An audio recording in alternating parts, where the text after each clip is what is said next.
আমার প্রিয় ছাত্রছাত্রী, এই ভিডিওতে আমি মাধ্যমিক 2025-এর যে পরীক্ষার্থীরা আছো তাদের জন্য এবিটি এর যে 2024-25 টেস্ট পেপার বেরিয়েছে সেই টেস্ট পেপারের 96তম পেজের এমসিকিউ অর্থাৎ একের দাগের যে 6টি প্রশ্ন আছে সেই প্রশ্নগুলো তোমাদেরকে সমাধান করে দেখাবো।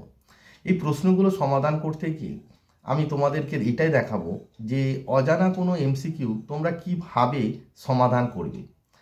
এমসিকিউ বা ধরো শূন্যস্থান পূরণ, সত্য মিথ্যা বা তোমাদের 2 নম্বরের যে সংক্ষিপ্ত প্রশ্নগুলো, অতি সংক্ষিপ্ত যে প্রশ্নগুলো থাকে সেইগুলো সমাধান করার জন্য মেন যেটা লাগে সেটা হচ্ছে তোমাদের সিলেবাসের যে টপিকগুলো আছে অর্থাৎ পাটিগণিত, বীজগণিত, পরিমিতি, ত্রিকোণমিতি, রাশি বিজ্ঞান, এই তো যে টপিকগুলো আছে এই টপিকগুলোকে তোমাদের সুন্দরভাবে জানতে হবে।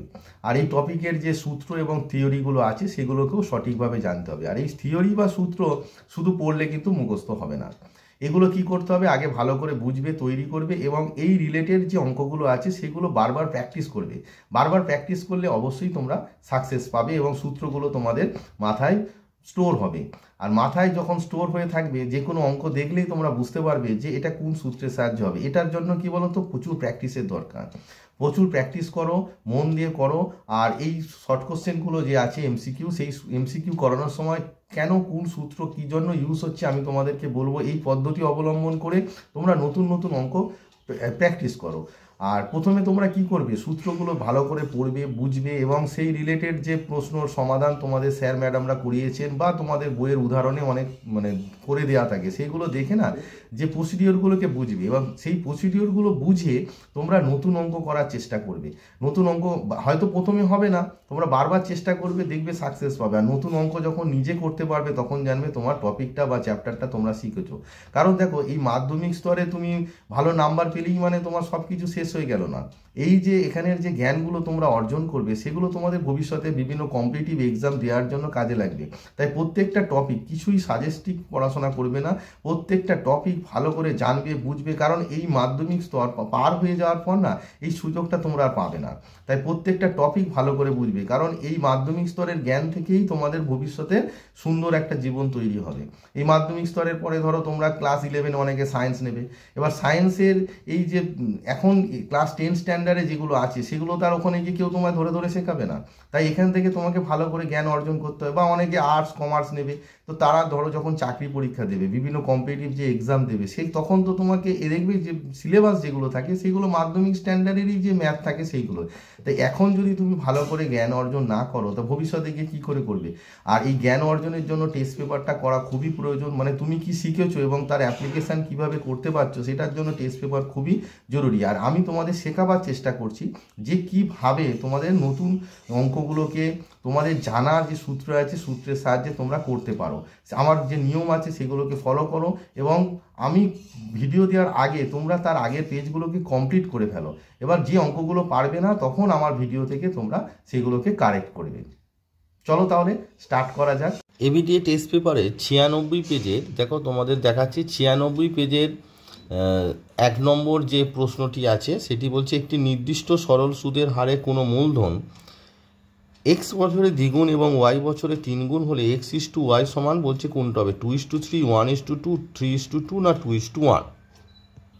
তাহলে অঙ্কটা দেখো, আমরা কি আসলটা জানি না, সুদের হার জানি, সময় জানি, তাহলে আসলটাকে আমরা ধরলাম এক্স। তাহলে আসল ইকুয়ালস টু এক্স না ধরে, যেহেতু এখানে এক্স ওয়াই দেওয়া আছে তাই আমরা পি টাকা ধরলাম। দেওয়ার পর দেখো এক্স বছরে দ্বিগুণ হয়েছে, তাহলে এক্স বছরের সুদ সমান কত, এক্স বছরের সুদ সমান, দেখো এক্স বছরে দ্বিগুণ হয়েছে তার মানে কত, 2p হয়েছে, আর আসল কত পি, তার মানে সুদ সমান কত দাঁড়ালো না পি টাকা। এবার দেখো এক্স বছরের সুদ আমরা কি জানি, PRT/100, তাহলে পি আসল পি, সুদের হার আমরা জানি না সেটা হচ্ছে আর টি মানে হচ্ছে সময় কত, x/100, তাহলে ইকুয়ালস টু কত পি, হুইচ ইমপ্লাই দেখো বোথ সাইড থেকে পি কেটে গেল, তার মানে এক্স সমান কত আমরা পেলাম, এক্স সমান পেলাম কি, দেখো এই পি দুটো কেটে গেল, তার মানে এক্স সমান পেলাম কত, 100/r, এটা আমরা এক্স এর মান পেলাম। সিমিলারলি দেখো বলছে ওয়াই বছরে 3 গুণ, তাহলে যে ওয়াই বছরের সুদ সমান কত, ওয়াই বছরের সুদ ওয়াই বছরের সুদ সমান 3 গুণ হয়েছে, তার মানে সুদ আসলে কত হয়েছে 3 গুণ, তার মানে 3p হয়েছে, আর আসল কত p, তার মানে কত তোমার 2p টাকা। এবার দেখো আমরা কি জানিস যে সুদ সমান কি PRT/100, তাহলে p সুদের হার আমরা জানি না, সেই জন্য সেটা আর t মানে এখানে কত y/100 সমান কত 2p, হুইচ ইমপ্লাই দেখো pp কেটে গেল, তার মানে y ইকুয়ালস টু কত দাঁড়ালো 2 এর সঙ্গে 100 গুণ করলে 200/r, এটিকে 2 নম্বর দিয়ে দিলাম। দেয়ারপর x is to y equals to x এর ভ্যালু কত এসেছে দেখো, x এর ভ্যালু এসেছে 100/r, তার মানে 100/r is to 200/r equals to দেখো আর কেটে যাবে, কারণ আরটা তো সুদের হার, সুদের হার কি নির্দিষ্ট, তাই আরটা কেটে গেল, আর 100 আর 200 কাটলে হবে 1:2, তার মানে আমাদের আনসার কি হলো 1:2, অর্থাৎ আমাদের যে অপশানে ছিল তোমার দেখো অপশান বি 1:2 হচ্ছে আনসার।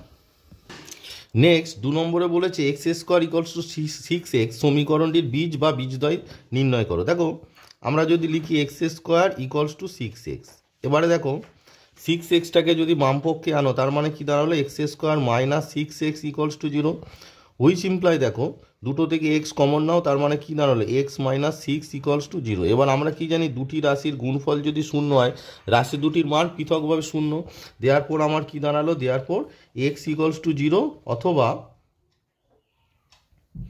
অথবা x মাইনাস 6 ইকুয়ালস টু 0, তার মানে হুইচ ইমপ্লাই আমার দাঁড়ালো x ইকুয়ালস টু 0 অথবা x ইকুয়ালস টু 6, তার মানে আমাদের যে সমীকরণ দিয়েছে সমীকরণে x এর যে মানগুলো পাবো সেটাই বীজ, তার মানে সমীকরণের বীজদ্বয় কি 0 অথবা 6, অর্থাৎ অপশান সি।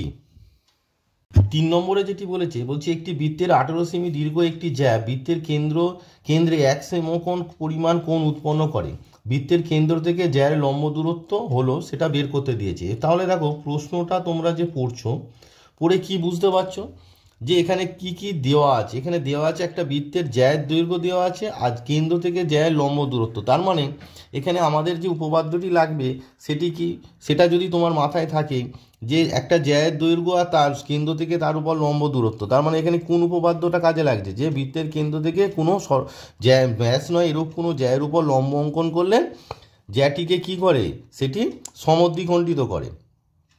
তাহলে আমি যদি ধরে নিই যে ওসি লম্ব, যেহেতু তোমাদের এটা শর্ট কোশ্চেন তাই বেশি লিখছি না, ওসি লম্ব, তার মানে সি বিন্দু এ বিকে কী করবে সমদ্বিখণ্ডিত করবে, তার মানে আমরা কি পাবো AC equals to BC equals to কি হাফ অফ এ বি পাবো, তাহলে ইকুয়ালস টু আমার কি দাঁড়ালো হাফ অফ এ বি মানে হচ্ছে 18, তার মানে 9 দুগুণে 18, তার মানে আমার কি দাঁড়ালো ইকুয়ালস টু 9 সেমি, তার মানে আমার দাঁড়ালো এসি আর বিসি 9 সেমি একটা পেয়ে গেলাম। এবার লক্ষ্য করে দেখো এই যে এ বি যে জ্যাটা কেন্দ্রে সমকোণ উৎপন্ন করে, অর্থাৎ এই যে কোণটা তৈরি হচ্ছে এই কোণটা হচ্ছে সমকোণ, অর্থাৎ অ্যাঙ্গেল এ ও বি যে কোণটা তৈরি হয়েছে অ্যাঙ্গেল এ ও বি হচ্ছে 90 ডিগ্রি।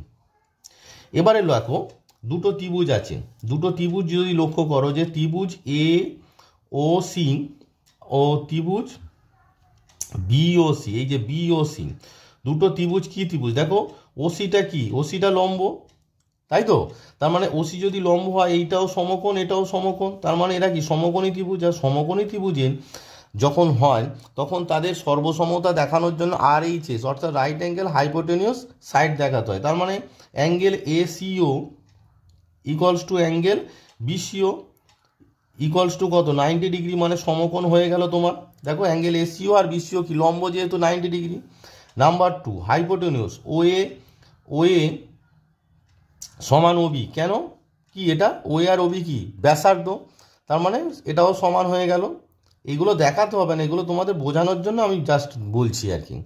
নাম্বার থ্রি দেখো এসি ইকুয়ালস টু বিসি, এটা তো আমি একটু আগেই দেখালাম এসি আর বিসি সমান, তার মানে দুটো ত্রিভুজ কি হয়ে গেল, দুটো ত্রিভুজ সর্বসম হয়ে গেল। দেওয়ার আমার কি দাঁড়ালো ত্রিভুজ এ ও সি সর্বসম ত্রিভুজ বি ও সি, এটা কি না সর্বসমত RHS এর যে শর্ত অনুযায়ী দেখো রাইট অ্যাঙ্গেল সাইড আর মানে হাইপোটেনিয়াস আর সাইড আর কি, রাইট অ্যাঙ্গেল অতিভুজ বাহু সমান হয়ে গেল না, দুটো ত্রিভুজ যদি সর্বসম হয় তাদের অনুরূপ কোণ সমান। দেওয়ার পর দেখো অ্যাঙ্গেল এ ও সি, মানে এই যে অ্যাঙ্গেলটা, angle A O C, angle A O C equals to angle BOC, অর্থাৎ এই যে অ্যাঙ্গেলটা, অ্যাঙ্গেল বিওসি অনুরূপ কোণ সমান তো। এবার দেখো এই দুটো অ্যাঙ্গেল যদি সমান হয়, total equals to half of angle AOB হবে না, মানে এওবির এই এওসি আর বিওসি সমান। এবার তার মানে এরা দুজন সমান, মানে এরা কার থেকে পাচ্ছি, এটা আমরা কোণ এওবি থেকে পাচ্ছি, তাই এই দুটো কোণ যদি সমান হয় তাহলে এই দুটো কোণের মান কি হবে, কোণ টোটাল কোণটা অর্থাৎ কোণ এওবির অর্ধেক, তার মানে ইকুয়ালস টু হাফ অফ কোণ এওবি মানে কত, দেখো কোণ এওবি মানে আমরা লিখেছি 90 ডিগ্রি, তার মানে half of 90 degree equals to আমরা কি পেলাম 45 ডিগ্রি। এবার লক্ষ্য করো যে ত্রিভুজটা আছে, ত্রিভুজ সমকোণী ত্রিভুজ দেখো বিওসি, সমকোণী ত্রিভুজ বিওসি থেকে কি পাচ্ছি দেখো tan 45 ডিগ্রি, tan অর্থাৎ tan 45 না ডিগ্রি, আমি লিখছি কোণ tan কোণ বিওসি, tan কোণ বিওসি, তার মানে যে কোণটা আছে যে বিওসি, এই যে কোণটা আছে এর অপোজিট বাহু হবে লম্ব, তার মানে কত হবে ইকুয়ালস টু বিসি বাই লম্ব বাই কি ভূমি, ভূমি তাহলে কত হবে, ভূমি হবে ওসি। বোঝা গেল ব্যাপারটা, যে কোণটা হয় দেখো কোণ বিওসি এইটি কোণ, তার মানে এই কোণের অপোজিটে যেটা আছে সেটা হচ্ছে লম্ব, তার মানে বিসি হচ্ছে লম্ব, তাহলে ভূমি কোণটা হবে, ভূমি হবে ওসি। তার মানে বিসিটা আমরা জানি, হুইচ ইমপ্লাই দেখো tan বিওসি মানে কত tan 45 ডিগ্রি, tan বিওসি মানে tan 45 ডিগ্রি, আর বিসি, বিসি মানে অলরেডি আমি বের করেছি কত 9, বিসি হচ্ছে দেখো এখানে বিসি সমান কত, বিসি সমান 9, আর ওসি, ওসিটা আমায় বের করতে হবে, হুইচ ইমপ্লাই দেখো এবার tan 45 ডিগ্রি মানে কত 1, তাহলে 1 ইকুয়ালস টু কত হলো 9 by OC, which imply OC equals to কত, ওসি ইকুয়ালস টু 9, তার মানে ওসিটা আমরা কি ধরেছিলাম, ওসিটা লম্ব ধরেছিলাম, তার লম্ব দূরত্ব কত হয়ে গেল 9, তার মানে আমাদের অপশন সি 9 সেমি হলো আনসার। 4 নম্বরে বলছে যদি cos theta plus sec theta equals to 2 হয় তবে cos to the power 11 theta plus sec to the power 11 থিটার মান কি হবে। দেখো এই ধরনের অঙ্ক না তোমাদের টেস্ট পেপারে ম্যাক্সিমাম পেজেই পাবে, তাই অঙ্কের যে টেকনিকটা তোমরা শিখে নাও যে cos theta plus sec theta equals to 2, এখান থেকে তোমাকে প্রথমে cos থিটা আর sec থিটার মানটা বের করতে হবে, তারপর এখানে পাওয়ারে 11 থাক 12 থাক 13 থাক 2025 থাক যাই থাক না কেন তার মানটা সবসময় একই হবে, কিভাবে হবে সেটি তোমরা দেখো। দেখো তোমাদের দেওয়া ছিল cos theta plus sec theta equals to 2, এবার আমরা কি লিখছি cos theta plus sec theta মানে কত 1 বাই cos থিটা, তাহলে ইকুয়ালস টু 2, হুইচ ইমপ্লাই দেখো এখানে কি হচ্ছে না cos থিটাটা লসাগু হয়ে গেল, তাহলে cos থিটা লসাগু হয়ে গেলে cos থিটার সঙ্গে cos থিটা গুণ হয়ে গিয়ে কত হয়ে যাবে cos square theta plus 1 equals to 2, which imply আমার কি দাঁড়াচ্ছে না cos square theta plus 1 equals to 2 cos theta. এবারে দেখো তোমরা এই যে 2 cos থিটাটাকে যদি বাম পক্ষে আনো কীভাবে লিখবে দেখো, তার মানে এটা আমরা লিখতে পারি cos স্কয়ার থিটা প্লাস 1টাকে লিখতে পারি 1 স্কোয়ার মাইনাস 2 cos থিটা হবে, এবার 2 cos থিটার পাশে আমরা 1 লিখতে পারি, তার মানে আমার কি দাঁড়ালো a square plus B square minus 2ab, এবার a square plus B square minus 2ab মানে কি a মাইনাস বি তার হোল স্কোয়ার, তাহলে আমরা লিখতে পারি cos থিটা মাইনাস 1 তার হোল স্কোয়ার ইকুয়ালস টু কত 0। এবার কোনো রাশির বর্গের মান যদি শূন্য হয় তাহলে রাশিটির মান কি হয় শূন্য হয়, তার মানে হুইচ ইমপ্লাই আমার কি দাঁড়াচ্ছে না cos theta minus 1 equals to কত 0 দাঁড়ালো, তার মানে এখান থেকে আমরা কি পাচ্ছি না এখান থেকে পাচ্ছি which imply cos theta equals to কি পেলাম cos থিটা ইকুয়ালস টু 1, তাহলে আমরা এখান থেকে কি cos থিটা ইকুয়ালস টু 1 পেয়ে গেলাম। এবার একটা জিনিস লক্ষ্য করো তোমাকে কার মান বের করতে হবে, cos থিটা প্লাস কি আছে sec থিটা আছে, তাহলে sec থিটা সমান কত হবে ধরো sec থিটা ইকুয়ালস টু হচ্ছে 1 বাই cos থিটা, তাহলে sec থিটার ভ্যালু কত বেরোলো 1 বাই 1 ইকুয়ালস টু 1, দেওয়ার পর তোমার পাওয়ারে যাই থাক না যেহেতু মান 1 তাই cos to the power 11 theta plus sec to the power 11 theta equals to কত হবে 1 to the power 11 plus 1 to the power 11, এবার পাওয়ারে 1-এর পাওয়ার যাই থাক না তার মান কত হয় 1, তাহলে 1 প্লাস 1 ইকুয়ালস টু 2, তার মানে এখান থেকে বোঝা গেল যে অঙ্কটা যদি দেয় বিভিন্ন রকমভাবে কি দিতে পারে, যে 11-এর জায়গায় তোমার 12 13 14 15 16 বা বড় কোনো সংখ্যা 2025 যাই দিক না কেন মান সবসময় 2 হবে, তাহলে আমাদের আনসার কি হলো, আমাদের আনসার হলো অপশান সি, এর মানটি হবে 2। নেক্সট 5 নম্বরে বলেছে আর একক দৈর্ঘ্যের ব্যাসার্ধ বিশিষ্ট একটি নিরেট অর্ধগোলক থেকে সর্ববৃহৎ যে নিরেট শঙ্কু কেটে নেওয়া যাবে তার আয়তন বলছে 4 পাই আর কিউ ঘন একক, 3 পাই আর কিউ ঘন একক, 4 আর কিউ বাই পাই আর কিউ বাই 4 ঘন একক, পাই আর কিউ বাই 3 ঘন একক। তার মানে প্রথমে আমাকে কি করতে হবে না একটি অর্ধগোলক আঁকতে হবে। তাহলে দেখো চিত্রে আমি একটি অর্ধগোলক আঁকলাম যার ব্যাসার্ধ হচ্ছে আর, তোমাদের বলেই দিয়েছে যে মানে ব্যাসার্ধটা আর একক, সেটা তোমাদের প্রশ্নেই দেওয়া আছে। তার মানে এইটা হচ্ছে তোমাদের আর একক। এবার দেখো একটা অর্ধগোলকের মধ্যে তোমাদের যে বলেছে যে সর্ববৃহৎ যে নিরেট শঙ্কু মানে কেটে নেওয়া যায় সেটা কীরকম হবে, সেটি হবে দেখো এই যে ব্যাসার্ধ আছে এখান থেকে কেন্দ্র থেকে আরেকটি ব্যাসার্ধ নাও।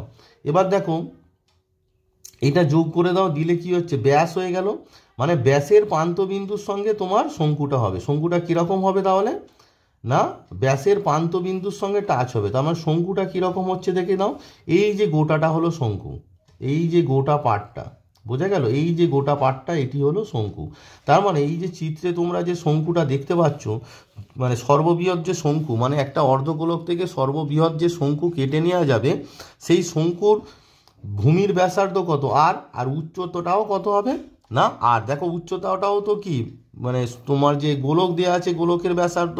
তার মানে একটা অর্ধগোলক, এটাই হচ্ছে সূত্র, এইগুলোকে তোমাদের কি করতে হবে নোট ডাউন করতে হবে। কিভাবে না নোট ডাউন কিভাবে করবে না একটা অর্ধগোলক থেকে সর্ববৃহৎ যে শঙ্কু কেটে নেওয়া যায়, চিত্রে দেখো একটা শঙ্কু কেটে নিয়েছে, ধরো এ তার শীর্ষবিন্দু, তার মানে এ বি সি, বুঝতে পারছো এই যে এবিসি দেখো একটা ত্রিভুজ আকারে হয়েছে এবং এখানে একটা সার্কেল আছে, মানে ভূমিটা এটা ভূমিটা হচ্ছে সার্কেল, ভূমির যে সার্কেল অর্থাৎ গোলকের যে তোমার অর্ধগোলকের যে ভূমি আর শঙ্কুর ভূমি সেম হবে। আর ব্যাসের প্রান্তবিন্দু শীর্ষের সঙ্গে যুক্ত করলে মানে কেন্দ্র থেকে তুমি একটা ব্যাস আঁকলে কেন্দ্রের উপর লম্ব, ঠিক আছে, সেই ব্যাসটার মানে সঙ্গে তার মানে এই যে ব্যাসার্ধটা ও এ তার সঙ্গে এই যে বিসি ব্যাসটা আছে তার প্রান্তবিন্দু যোগ করলে শঙ্কুটা হচ্ছে। তার মানে সূত্রটা এটা দাঁড়ালো যে একটি অর্ধগোলক থেকে সর্ববৃহৎ যে শঙ্কু কেটে নেওয়া যায় সেই শঙ্কুর ব্যাসার্ধ মানে ভূমির ব্যাসার্ধ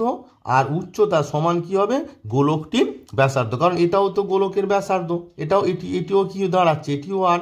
তার মানে সূত্রটা আমরা লিখছি, যে সূত্রটি হচ্ছে সেটি আমরা লিখলাম, এটি তোমরা নোট ডাউন করবে। অঙ্ক পরীক্ষার খাতায় তো আর এটা লিখতে হবে না, এটা মনে রাখবে জাস্ট যে সূত্রটার সাহায্যে হচ্ছে যে নিরেট অর্ধগোলক থেকে সর্ববৃহৎ যে নিরেট শঙ্কু কেটে নেওয়া যাবে তার ভূমির ব্যাসার্ধ সমান উচ্চতা সমান অর্ধগোলকের ব্যাসার্ধ, মানে তার ভূমির ব্যাসার্ধ আর উচ্চতা সমান হবে, কার সমান হবে না অর্ধগোলকটির ব্যাসার্ধের সমান হবে। তাহলে শঙ্কুটির ভূমির ব্যাসার্ধ ইকুয়ালস টু উচ্চতা ইকুয়ালস টু কত হবে অর্ধগোলকের ব্যাসার্ধের দৈর্ঘ্য। তার মানে অর্ধগোলকের ব্যাসার্ধের দৈর্ঘ্য কত আছে না তোমাদের দেওয়া আছে আর একক, তাহলে এখানে কত হবে আর একক। তার মানে শঙ্কুর যেটা আছে শঙ্কুর আমরা কি পেয়ে গেলাম ভূমির ব্যাসার্ধ উচ্চতা পেয়ে গেলাম। এবার শঙ্কুর আয়তনের সূত্র কি 1/3 ভূমির 1/3 পাই আর স্কোয়ার এইচ, অর্থাৎ শঙ্কুর আয়তন ইকুয়ালস টু কি দাঁড়ালো 1/3 পাই আর স্কোয়ার এইচ ঘন একক। এখানে আর মানে ব্যাসার্ধ, তা ব্যাসার্ধটার মান কত ব্যাসার্ধের মান আমরা পেয়েছি আর, তার মানে 1/3, তার মানে আমরা কি পাচ্ছি না 1/3 পাই আর স্কোয়ার ইন্টু এইচ, উচ্চতা মানেও হচ্ছে আর এত ঘন একক। তার মানে আমাদের যে আনসারটা দাঁড়াচ্ছে কত দাঁড়ালো, তাহলে আমাদের যে আনসারটা দাঁড়াচ্ছে দেখো পাই আর স্কোয়ার ইন্টু আর মানে পাই আর কিউব বাই 3 ঘন একক। তাহলে একটা অর্ধগোলক থেকে সর্ববৃহৎ যে শঙ্কু কেটে নেওয়া যাবে যার একটা অর্ধগোলক যার ব্যাসার্ধ দেওয়া আছে আর একক, সেখান থেকে সর্ববৃহৎ যে শঙ্কু কেটে নেওয়া যাবে তার আয়তন আমাদের দাঁড়ালো পাই আর কিউব বাই 3। অঙ্কটা তোমরা শর্টকাটে পরীক্ষার খাতায় করবে, কিন্তু যেহেতু সূত্রটা বুঝতে হবে তোমাদের তাই একটু ডিটেলসে করে দেখানো। তাহলে আমাদের আনসারটা কি দাঁড়ালো, তার মানে আমাদের কোশ্চেনের আনসারটা দাঁড়ালো অপশন ডি, অর্থাৎ পাই আর কিউব বাই 3 ঘন একক। 6 নম্বর যে প্রশ্নটি দিয়েছে সেখানে বলেছে যে 6, 7, x, 8, y, 14 সংখ্যাগুলির গড় 9 হলে এখানে কোন সম্পর্কটি ঠিক হবে, অর্থাৎ x প্লাস ওয়াই সমান 21 হবে না x প্লাস ওয়াই সমান 19, x মাইনাস ওয়াই সমান 21 না x মাইনাস ওয়াই সমান 19। এবার কোনো তথ্য যে দেওয়া থাকে সেই তথ্যগুলির গড়ের সূত্রটা কি, আমরা জানি যে তথ্যগুলির মানের সমষ্টি বাই তথ্যগুলির সংখ্যা। তার মানে এখানে দেখো তথ্যগুলির মানের সমষ্টি মানে কত হবে না 6 plus 7 plus X plus 8 plus Y plus 14। তাহলে তথ্যগুলির মানের সমষ্টি ডিভাইডেড বাই তথ্যগুলির সংখ্যা। কটি তথ্য আছে? 1 2 3 4 5 6, তার মানে ডিভাইডেড বাই 6 ইকুয়ালস টু, এটা হচ্ছে গড় মান। এটা হচ্ছে যে তথ্যগুলো দেওয়া থাকে, তথ্যের যে মান দেওয়া থাকে সেই মান থেকে আমরা গড় মান সূত্রের সাহায্যে পেলাম তথ্যগুলির মানের সমষ্টি বাই তথ্যগুলির সংখ্যা ইকুয়ালস টু, ওরা বলেছে এটা সমান 9। তাহলে দেওয়ার পর আমার লবে কি পাচ্ছি দেখো, 7 এ 6 কত, 7 এ 6 13, 13 আর 8 কত, 13 8 হচ্ছে 21, 21 আর 14 মানে হচ্ছে 35। তাহলে আমরা কত পেলাম 35 plus X plus Y equals to কত পাচ্ছি 6 আর 9 গুণ করলে কত 54, হুইচ ইমপ্লাই। তাহলে আমরা কি পাচ্ছি দেখো, তার মানে এক্স প্লাস ওয়াই যেটা ছিল সেটা সমান কত পেলাম না 54 মাইনাস 35টা ডান পক্ষে গেলে কত হবে -35। তার মানে দেওয়ার পর আমরা কি পেলাম, দেওয়ার পর পেলাম এক্স প্লাস ওয়াই সমান 54 থেকে 35 বাদ দাও, তাহলে 9 5 14, হাতে 1 3 1 4 1 5 19। তার মানে আমার আনসারটা দাঁড়ালো এক্স প্লাস ওয়াই সমান 19। তার মানে option B X plus Y সমান 19। এই ভিডিওতে আমি পেজ নাম্বার 96 এর এমসিকিউ অর্থাৎ 1 দাগের 6টি প্রশ্ন তোমাদেরকে সমাধান করে দেখালাম। এই প্রশ্নগুলো সমাধান করার জন্য যে প্রসিডিওর আমি অবলম্বন করলাম সেই প্রসিডিওরকে ভালো করে তোমরা প্র্যাকটিস করো এবং নতুন নতুন অঙ্ক তোমরা করার চেষ্টা করো। আর আমার পরবর্তী যে ভিডিও আসবে সেই ভিডিওতে 2 দাগের এবং 3 দাগের অর্থাৎ শূন্যস্থান পূরণ এবং সত্য মিথ্যা এবং তার পরবর্তী 4 দাগের অর্থাৎ অতি সংক্ষিপ্ত ধর্মী যে প্রশ্নগুলো আছে যার মার্কস থাকে 2 নম্বরের, সেইগুলো তোমাদেরকে সমাধান করে দেখাবো। আর ভিডিওটি যদি ভালো লাগে অবশ্যই লাইক শেয়ার আর সাবস্ক্রাইব করে রাখবে।